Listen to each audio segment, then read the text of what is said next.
of the month. I'm recording this on the 1st of May. It's time to tell you all the books I read in May. To be honest, May was a little bit of flop because I only read 3 books in total. I also wasn't feeling super well, so I wasn't able to commit to as much time to reading as I would wanted. But that's fine. And also, there was like a lot of reading slump going on. I could not, for the life of me, commit to a book or a series, and it was just really difficult for me to enjoy a book without suddenly getting really annoyed with it. I will get to it. I DNF'd 1 book in total, but there was a lot of them that I began and then I gave up on them. So today's video, I will be talking to you about all the books I read in the month of April. There will be some nice little book tapping, word tracing, little finger swirling, whatever you call this action, and page flipping, whatever you like about books. This is gonna be the video about it. So before I start, I also really want to drink because I'm really parched. So let me just quickly pour myself a drink. Okay. This is my drink of choice for today. Nice little knockoff Coke Zero. Let's.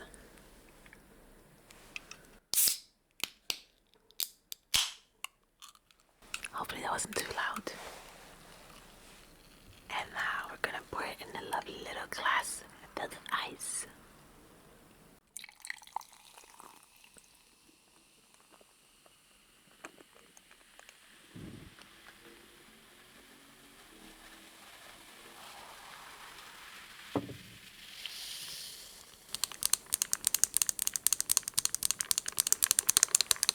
I love this glass, it's so cute, it's so iridescent. Okay, first sip.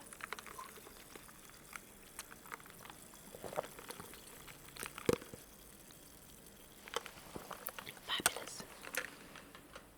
I feel so sad because this outfit has a really cute sleeves, but you can't really see them because my hands will be like this all the time. But I'll try to bring them forward more often because they're so cute. Okay, let's begin. If you hear a lot of cars in the background, I'm gonna try really hard to remove them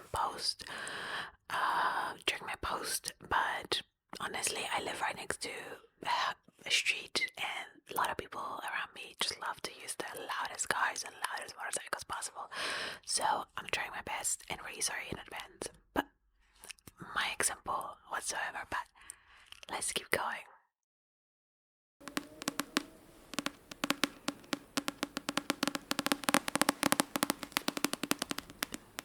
First book that I read in April was Wild Love. Wild Love by Elsie Silver.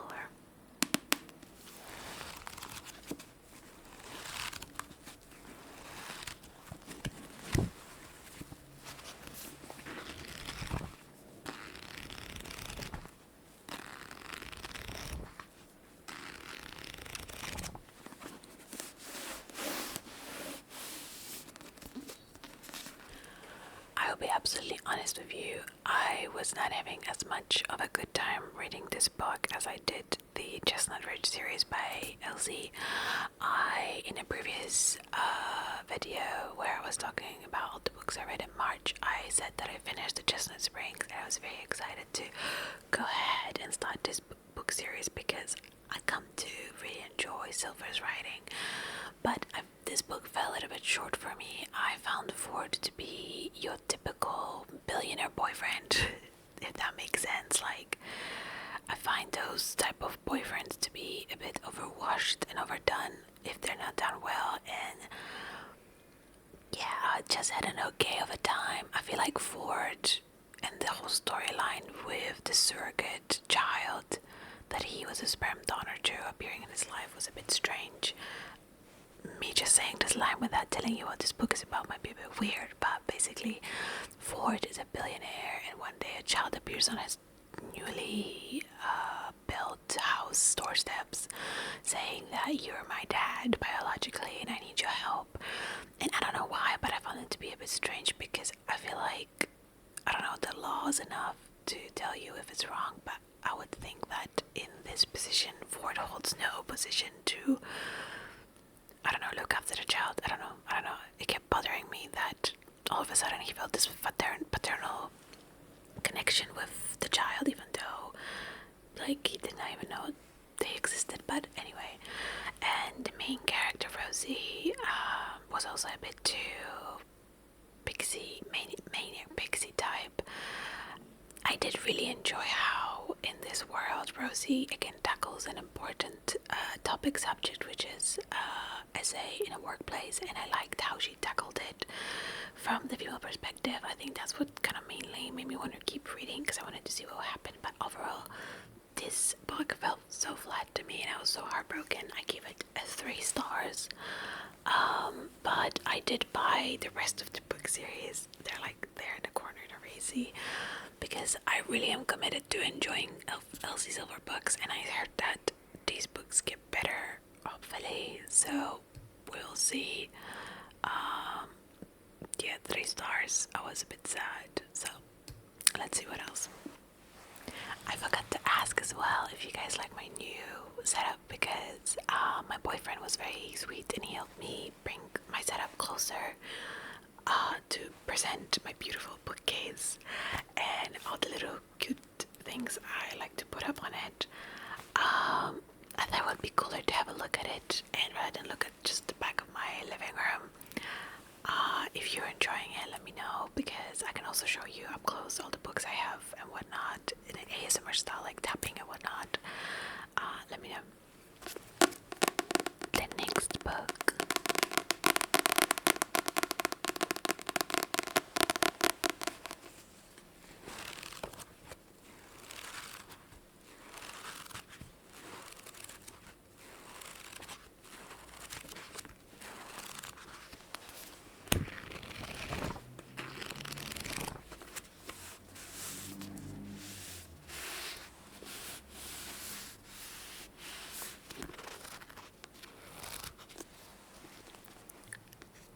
It's Spiral.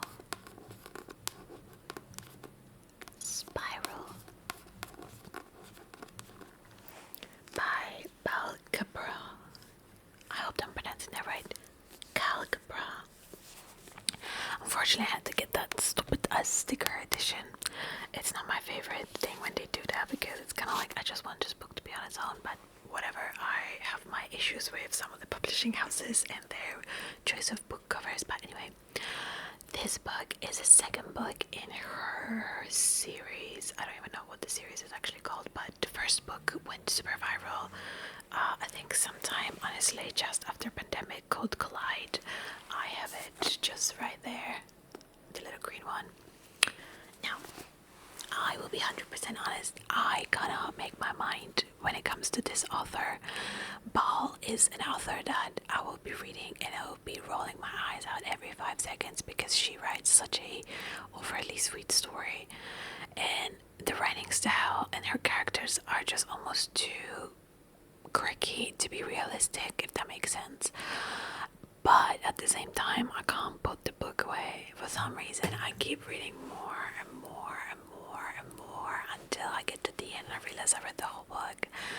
And I enjoyed this a little bit less than I did Collide, unfortunately, and I'd give Collide 3.5. This one I gave 2.5. God, that's so low, I know, but basically the main character, her name was Sage. She is a ballerina, which I thought was kind of interesting to read about, and I loved the inclusion of a ballerina with a hockey player. But I don't know, the characters was just so weird in my opinion. Elias was so flat, I wasn't really able to connect with him whatsoever. His character just seemed to be a bit just for an existence purposes. I don't know, like I understand he had a difficult childhood, but I don't feel like it dwelled enough into the psyche of it for me to care. Like, oh my god, That sounds horrible. I know, but I just feel like it felt flat, and I was more interested in Sage's story because honestly, Elias just sort of disappeared for me. And like I said, I had a good time reading it, but I would not call this a good book. Unfortunately, I would call this just okay. I would call it good enough to get you going if you have nothing better to read. And I bought it so long ago, I just had to read something. Yeah, unfortunately, like I feel so bad because I hate giving authors bad ratings. I feel like every one of them has put a lot of effort into writing these books, but at the same time, I am the consumer, and I feel like my opinion and the consumer's opinion will vary from one to another. For me, it was just a bit flat. I had more fun reading Collide than this one, so I do not own a physical copy, so I'm gonna have to show you the book itself on my Kindle. Let me show you my Kindle, my really cute beaten up paper white Kindle. I don't think you can see it very well, but this book was called Cinderella is Faking It.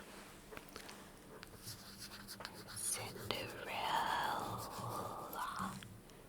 is Faking It by Dylan Dyer. Unfortunately, I had to DNF this book because I do personally enjoy to support an indie author from time to time. I think a lot of indie authors in reality are just as good as any publishing house writer is. So from every now and then I will hear about some independent writer on Instagram and I'll pick up their book to see if I actually like it. Unfortunately, recently I found it to be a bit of a 50-50 situation. Either I will love it and commit to it through a whole series, or I will just, it will fall flat for me. This unfortunately fell flat. It had a really cute premise. I'm not gonna lie, I found the premise to be kind of fun, but the premise was so weak that you had to sort of just believe it rather than like have strong basis for it, if that makes sense. In short, this book follows a girl, I think her name was Delilah, and she went for a job interview and she has a really bad past which we don't know anything about yet. I DNF'd this book way too early to know exactly what it was, but basically she does not believe that she will get the job because of her past. So when she goes from the interview at the school to the bathroom, she meets another girl named Cordelia, and would you believe that they look very much alike, which is a strange concept on its own because the only reason they were looked alike was that they were somewhat similar height, blonde, blue-eyed, which is, I don't know, they never said they looked exactly alike, they just said they look similar, and I was like, that's a bit hard to believe that what happens next, which is them swapping outfits, and for Delilah to go to this huge gala, and for Cordelia to slip past the paparazzi because Cordelia is rich and she's trying to get out of the building without being spotted, and so they swap the outfits because Delilah is like, I'll help you, and yeah, I just had a hard time buying this concept, and I was intrigued because I was like, that's such a cool concept, but then the more you started to read more, it started to lose my interest really quickly, and eventually, I think by chapter 10, I was just having such a hard time reading it. I have DNF'd this, and I don't know if I'll pick it up. I feel like I might later on because, again, like I said, this month I was not feeling super well to commit to a book that was difficult to read. But at the same time, I feel like if I was feeling a little bit better, I would have just pushed through it, but I wasn't, so who knows, maybe I'll continue it or not. If you have read this or heard anything about this author, you can tell me if you like it or not. Yeah, I don't know. I always feel so bad about DNFing a book because I feel like if I'm already like at least 5 chapters in, I feel like I should just at least just push through it and finish it, but I was not having it. Yeah. I also wanted to show you the cool little pop socket I have at the back of my Kindle. I bought it from the pop socket company at my local like electric store, and obviously it's a pop socket, right? But at the same time, it looks like a what you call a vinyl, but it spins and it makes like the was a satisfying noise. I don't know whether it will come across satisfying to you, but here it goes.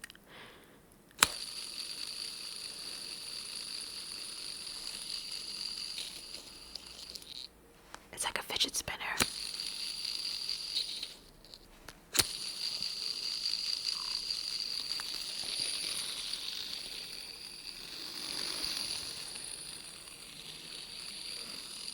I don't know, I find it to be so cool. I usually go for like a cute little moon motif, but I saw this at the store and I was just so mesmerized because I have this thing where I just keep playing with, like, I think it's anxiety, but like, you know, fidgeting, and I don't like the usual fidget toys. I find them to be a bit too like clunky. That's why I have even fidget rings. I don't know if you can see, but I have a fidget rings on me as well, and this is a great fidget spinner for when you're reading and stuff like that. But yeah, the next book I read in the month of April, I keep forgetting the month, but it was The Housemaid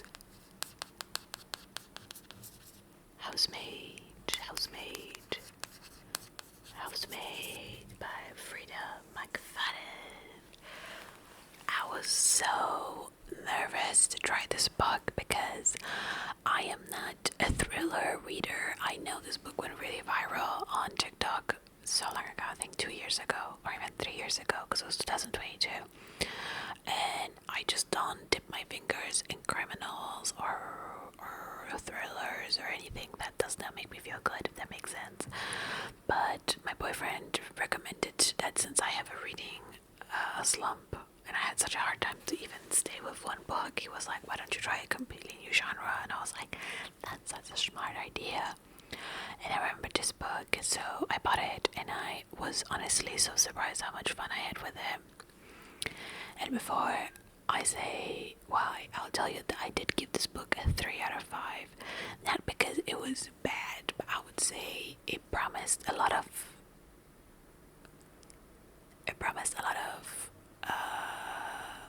what's the word?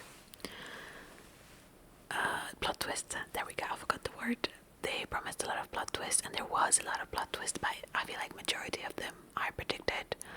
There was a few that kind of made me shocked and kind of go like, oh my god, and I just purely by those few moments I finished this book in a day. And it's also like written just quite easily to enjoy, but at the same time I was like, it's not the plot twist of like Gone Girl or anything like that. So I really had a lot of fun with this one. To be honest, it was so fun that I am reading a part 2 now because I was very intrigued to see what will happen. I was very excited to see also that they're making this into a movie with Sydney Sweeney, Amanda Seyfried, and a few other actors. I forgot their names, but I was very excited because I thought it would make a really cool movie. And yeah, I don't want to tell you a lot. I feel like the best thing you can do is what I did, which is go into this book completely blind. I did not read the synopsis. I did not read the reviews. I literally just saw this book on TikTok once. I saw people talk about it, how good it is and how big the plot twist was. I forgot about this book altogether in the next 2 years since I saw that TikTok. And then I bought it and I read it, and I had a really good time reading it.